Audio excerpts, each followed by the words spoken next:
So now we've got the base down, which I've hopefully talked you through. As you can still see the pencil lines, and it's quite, let's say, rough. And we've laid down some of the snow.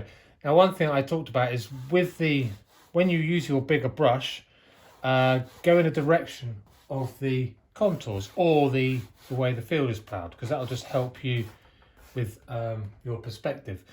Now, what we're going to do now is paint these back row of trees. So I've already put down the line earlier, which I think I talked about.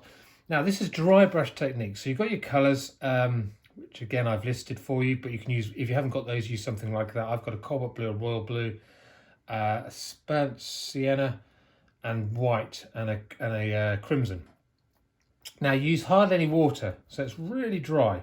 In fact, you're only just using the sort of moisture, if you like, in the paint, and you sort of brush it on, and you can see, if you come in here with the camera, I'll just move that so you can get the light on it, the sort of stroke runs out.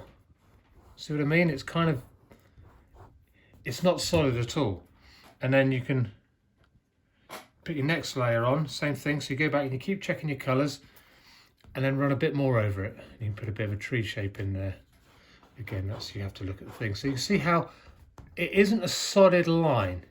So it's a nice, broken, soft line. Okay, so that's the technique, dry brush technique, which we're going to use pretty much for all the trees. Okay? Right, so now we're going to do these trees here. So I've done a couple. You can see again how faint the lines are. So again, if you can see the palette, I'm just going to dry the brush, so wet the brush, then completely dry it on a rag. Then come back and so it's clean, and take a bit of the colour. Actually, I've got a black here, which is again I'll talk about in the write-up. A bit of blue, and again you can see it's sort of almost sort of see-through, just a bit more, tiny bit darker.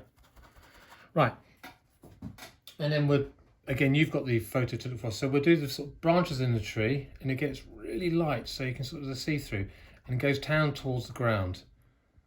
And then I go over it again, just this bottom bit, and sort of solidify, again those ones there, the bottom bit, and there's another sort of hedge thing there. So again, just tips of the branch, tips of the brush, and rush down, and I'm just lightly touching it, so it's almost like, you can imagine, hardly on the thing at all, on the canvas. And you can just see how you build up the opaqueness of the paint by just doing another layer. Okay, now what you also want to do is, I'm working on one row of trees on this line of hedge, then when that's dry I'll do the ones in front, but the same technique.